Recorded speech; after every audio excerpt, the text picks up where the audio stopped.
നമസ്കാരം. മലയാളി വാർത്ത പ്ലസിലേക്ക് സ്വാഗതം. ഹോർമൂസ് കടലിടുക്കിൽ ആധിപത്യം ഉറപ്പിക്കാൻ ഇറാൻ ഒമാന്റെ പിന്തുണ തേടിയെന്ന് വിവരം.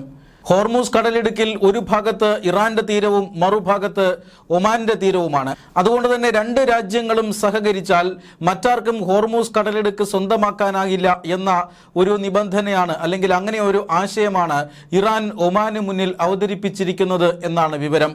അതേസമയം അങ്ങനെ ഇറാനുമായി ചേർന്നുകൊണ്ട് ഹോർമൂസ് കടലിടുക്കിൽ എന്തെങ്കിലും നീക്കം സൃഷ്ടിക്കാൻ ഒമാൻ തയ്യാറായാൽ ഒമാനെതിരെ ഉപരോധം ഏർപ്പെടുത്തുമെന്ന് അമേരിക്കൻ പ്രസിഡന്റ് പറഞ്ഞിരിക്കുന്നു.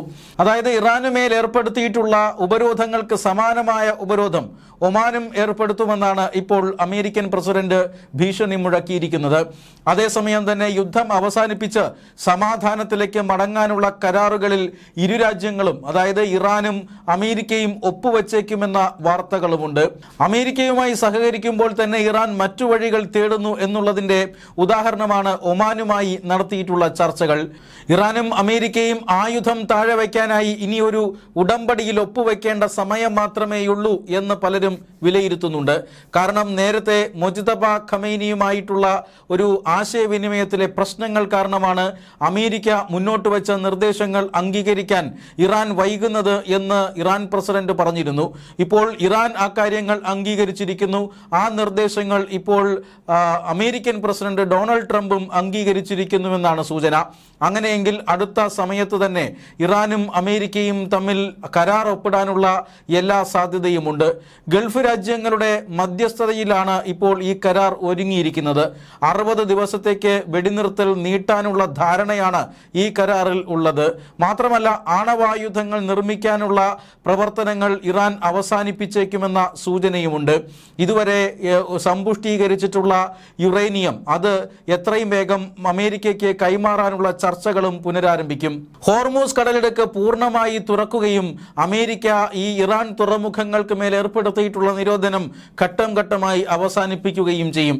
അതിനുശേഷമായിരിക്കും ആണവായുധങ്ങളെ സംബന്ധിച്ച, അല്ലെങ്കിൽ ഈ സമ്പുഷ്ടീകരിച്ച യുറേനിയം അമേരിക്കയ്ക്ക് കൈമാറുന്നത് സംബന്ധിച്ച ചർച്ചകൾ നടക്കുക.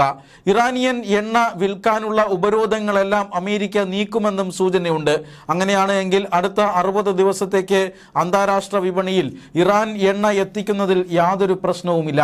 അങ്ങനെ ഇറാന്റെ എണ്ണ കൂടി അന്താരാഷ്ട്ര വിപണിയിൽ എത്തുമ്പോൾ ഇപ്പോൾ എണ്ണ വിലക്കയറ്റം, അല്ലെങ്കിൽ രാജ്യങ്ങൾ നേരിടുന്ന ഏറ്റവും പ്രധാനപ്പെട്ട പ്രശ്നമായ എണ്ണ വിലക്കയറ്റം അവസാനിക്കാനുമുള്ള സാധ്യതയുണ്ട്. അമേരിക്കയും ഇറാനും ഇത്തരത്തിലുള്ള സമാധാന ശ്രമങ്ങൾ അതിൻ്റെ അന്തിമഘട്ടത്തിൽ എത്തി നിൽക്കുമ്പോഴും ഏത് നിമിഷത്തിൽ വേണമെങ്കിലും കാര്യങ്ങൾ മാറി മറിയാമെന്ന സാഹചര്യവുമുണ്ട്. ഒമാൻ വിഷയം സൂചിപ്പിക്കുന്നത് അതുതന്നെയാണ്. ഏതെങ്കിലും തരത്തിൽ ഹോർമൂസ് കടലിടുക്കിൽ കൂടുതൽ ആധിപത്യം സ്ഥാപിക്കാൻ കഴിയുമോ എന്നൊരു വശത്തുകൂടി ഇറാൻ നോക്കുന്നു. അതേസമയം തന്നെ അമേരിക്കയ്ക്ക് മുന്നിൽ ഈ ഹോർമൂസ് കടലിടുക്ക് എല്ലാവർക്കുമായി തുറന്നു കൊടുക്കാം എന്ന് ഉടമ്പടിയിൽ ഒപ്പുവെക്കാൻ ഒരുങ്ങുന്നു. ആണവായുധങ്ങൾ ഒരു കാരണവശാലും നിർമ്മിക്കുന്നതിൽ നിന്നും പിന്നോട്ടു പോകില്ല എന്ന് ഒരു ഭാഗത്ത് ഇറാൻ പറയുമ്പോഴും അമേരിക്കയുമായി ആണവായുധങ്ങൾ തങ്ങൾ ഇനി നിർമ്മിക്കില്ലെന്നും ഇതുവരെ സമ്പുഷ്ടീകരിച്ച ആണവായുധങ്ങൾ ഇനി അമേരിക്കയ്ക്ക് കൈമാറുന്നത് സംബന്ധിച്ച ചർച്ചകൾ ആകാമെന്നും ഇറാൻ പറയുന്നു. ഇത് എന്ത് തരത്തിലുള്ള നയതന്ത്രമാണ്? ഇറാനെ ഈ രീതിയിൽ വിശ്വസിക്കാൻ കഴിയുമോ? ഇതാണ് ഇസ്രായേൽ ഇപ്പോൾ ചോദിച്ചുകൊണ്ടിരിക്കുന്നത്.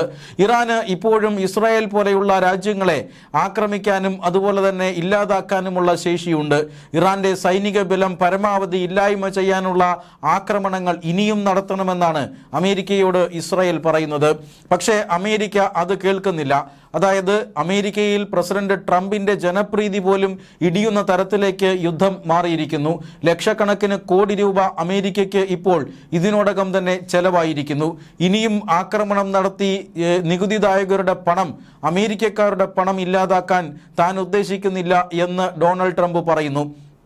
അതേസമയം ആണവായുധങ്ങളിലും അതുപോലെ തന്നെ ഹോർമൂസ് കടലിടുക്ക് തുറക്കുന്നത് സംബന്ധിച്ചും ചർച്ചകൾ ഫലപ്രദമായി ഉണ്ടായില്ല എങ്കിൽ ആക്രമണം നടത്തുമെന്ന് തന്നെ അമേരിക്ക അറിയിച്ചിരിക്കുന്നു. അതേസമയം കഴിഞ്ഞ ദിവസം ആക്രമണം, അതായത് ഇറാന്റെ ഈ ഹോർമൂസ് കടലിടുക്കിനോട് ചേർന്നുള്ള രഹസ്യ സൈനിക കേന്ദ്രങ്ങൾ കഴിഞ്ഞ ദിവസം അമേരിക്ക ആക്രമിച്ചിരുന്നു. ഹോർമൂസ് കടലിടുക്കിൽ വലിയ സേനാ വിന്യാസമാണ് അമേരിക്ക നടത്തിയിരിക്കുന്നത്. ഈ സേനകൾക്കെതിരെ, അല്ലെങ്കിൽ ഇത്തരം സേനയ്ക്ക് ഭീഷണി ഭീഷണിയായിക്കൊണ്ട് നിലനിൽക്കുന്ന ഇറാന്റെ സൈനിക താവളങ്ങളെയാണ് അമേരിക്ക കഴിഞ്ഞ ദിവസം വ്യോമാക്രമണത്തിലൂടെ ഇല്ലായ്മ ചെയ്തത്. ഹോർമൂസ് കടലിടുക്കിലൂടെ തങ്ങളുടെ അധികാരം അല്ലെങ്കിൽ തീട്ടൂരം ലംഘിച്ചുകൊണ്ട് ഏതെങ്കിലും ഒരു കപ്പൽ കടന്നുപോയാൽ ആ കപ്പലിനെ ആക്രമിക്കാനുള്ള സംവിധാനങ്ങളാണ് ഇറാൻ ആ സൈനിക കേന്ദ്രത്തിൽ ഒരുക്കിയിരുന്നത്. മിസൈൽ ലോഞ്ചറുകളും അതുപോലെ തന്നെ ഡ്രോൺ കമാൻഡ് സെന്ററുകളുമെല്ലാം ആ മേഖലയിൽ ഉണ്ടായിരുന്നു. ഈ കേന്ദ്രങ്ങളാണ് അമേരിക്ക കഴിഞ്ഞ ദിവസം ആക്രമിച്ച് തകർത്തത്. ഹോർമൂസ് കടലിടുക്കിൽ തങ്ങളുടെ സൈനികർക്ക് ഭീഷണിയായതുകൊണ്ടാണ് ഈ ആക്രമണം അല്ലെങ്കിൽ ഇറാന്റെ സൈനിക കേന്ദ്രങ്ങൾ ആക്രമിച്ചതെന്ന് അമേരിക്ക ഇന്നലെ വിശദീകരിച്ചിരുന്നു.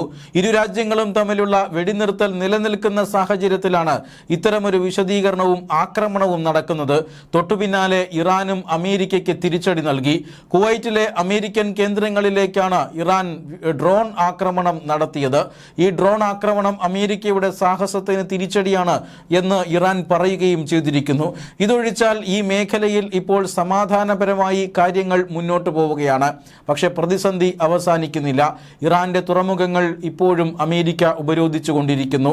ഹോർമൂസ് കടലിടുക്ക് ഇതിന് പകരമായി ഇറാൻ പൂർണ്ണമായും അടച്ചിടുന്നു. അതുകൊണ്ട് തന്നെ ഈ പ്രതിസന്ധി ദൂരീകരിക്കാനാണ് ഇരു രാജ്യങ്ങളും തമ്മിലുള്ള സമാധാന കരാർ ഉണ്ടാകണമെന്ന് രാജ്യങ്ങൾ ആഗ്രഹിക്കുന്നത്.